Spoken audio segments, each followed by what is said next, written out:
नमस्कार दोस्तों। तो हमारी आज की कहानी है धोखेबाज औरत। एक दिन सम्राट अकबर के दरबार में न्याय से संबंधित एक अजीबोगरीब मामला आया।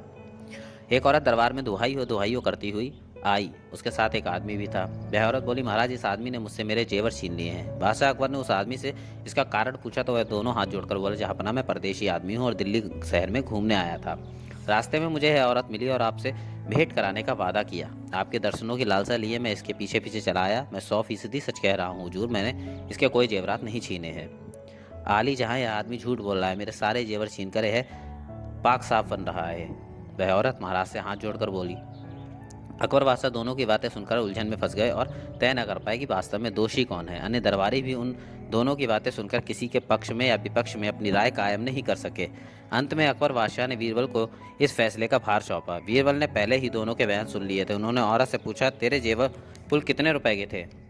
उस औरत ने रोने वाले अंदाज में कहा, करीब 5,000 रुपए। बीरबल ने उस औरत की शक्ल देखी। वे समझ गए कि इस औरत के पास इतने रुपए के जेवर नहीं हो सकते। यह तो एक बेगुनाह परदेशी को लूटना चाहती है। कुछ सोचकर उन्होंने सरकारी खजाने से 5,000 रुपए मंगवाए और चुपचाप एक सिपाही को देकर कहा, यह रुपए उस परदेशी को दे दो और उसे समझा दो कि बीरबल का हुक्म पाते ही वह रुपए औरत को दे दे।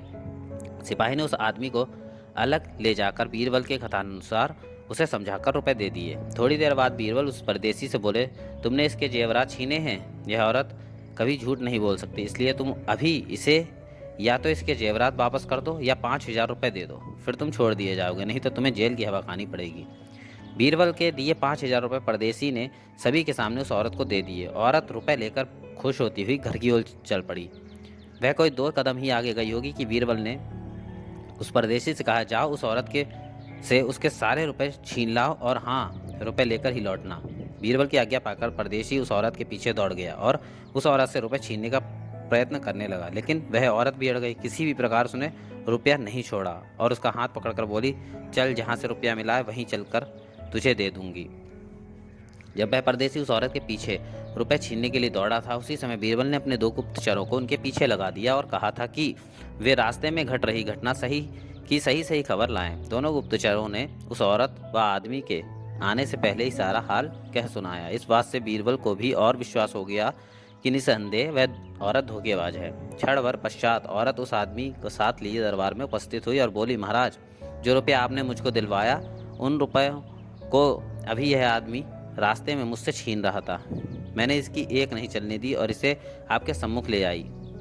यह तुमसे रुपए छीन पाया या नहीं? बीरबल ने उस औरत से पूछा। औरत ने विजयी भाव से कहा, इसने कोशिश तो बहुत की पर मुझसे नहीं छीन पाया।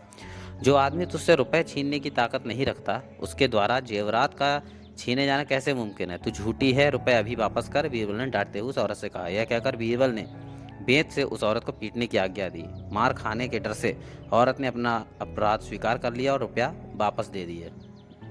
बाद में बीरबल ने उस औरत को तुरंत जेल खाने भिजवा दिया तथा उस परदेशी को पैसों सहित वाइज्जत विदा किया। बादशाह अकबर को बीरबल का न्याय बहुत पसंद आया। उन्होंने बीरबल को शाबाशी देते हुए उनकी बुद्धिमत्ता की तारीफ की।